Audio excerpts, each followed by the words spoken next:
Kamusta na mga Lodi? Welcome back to my YouTube channel. So yun, for today's video, i-share ko lang sa inyo. Magpapalit tayo ng bar tape ngayon. So yun, bali inangat muna natin yung rubber hood ng ating STI. Yung pinakauna natin ginawa. And then, tinanggal natin yung end bolt na dalawa sa pinaka handlebar. So yan, dalawa siya. Natanggal na natin. Gamit yung tamang Allen wrench.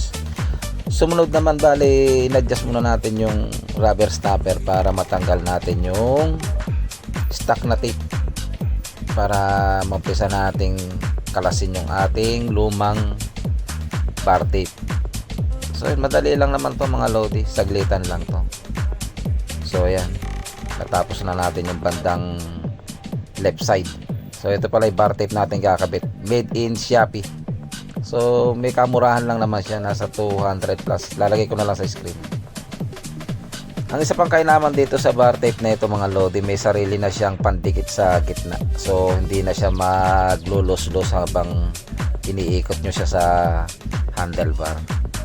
Dumidikit na siya. So pa taas pala tayo nagsisimula o galing baba pataas.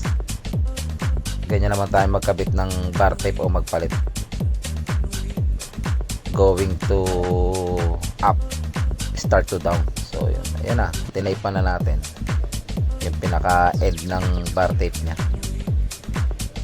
So kinabit na rin natin yung kasamang electrical tape o tape na ito ng bar end, bar tape na to bar tape.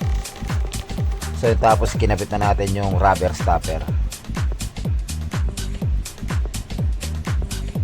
Ginabit na rin natin yung pinaka bolt nya sa dulo. So yan, tapos na itong left side mga Lodi. Ganun pa rin naman sa kabila o sa right side. Tanggal stock tape, tapos tanggalin na rin yung pinaka bar tape. So luman-luma na talaga siya mga Lodi, kaya kailangan na natin palitan. Ganun pa rin naman ang procedure para ma-testing na natin to. So yun, ito na uli yung pinaka bar tape kinuha natin sa box. Doon pa rin naman tayo nagsimula kagaya dati sa kabilang side. Isa tayo sa baba, pataas sa pinaka handlebar nya. Hindi naman to ganong kahirap, napakasimple lang to mga Lodi. So isinyer ko lang sa inyo yung sarili kong pangumaraan. So yan, kinupit na rin natin yung pinaka dulo ng bar tape. Tapos yan, tinape na rin natin o electrical tape na rin natin. So yan, binaba na natin yung mga hood. Dito matatapos na yung ating pagkabit, dahil ganun lang naman siya kadali. So yan, kinabit na rin natin yung pinaka end bolt nya. Make sure nyo lang na mahigpit yung bolt nya mga Lods. So ito na, pinalabasan, finish na ating pagkabit ng bagong bar tape kay road bike tweeter.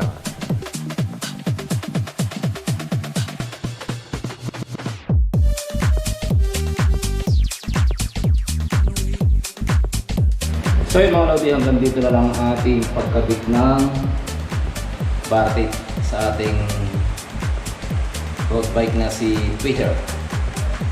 So yun, masusubukan to sa next week, sa next Sunday, sa biyahe naming Real Quezon, sana matuloy. So dun mababasalan. So yun, smooth naman siya pagka hinawakan. Maganda siya, tsaka makapal yung pinaka rubber nya o pinaka material nya. So yun, hanggang dito na lang mga Lods. Maraming salamat. Hanggang sa muli, ingat po tayo lagi. God bless. Thank you.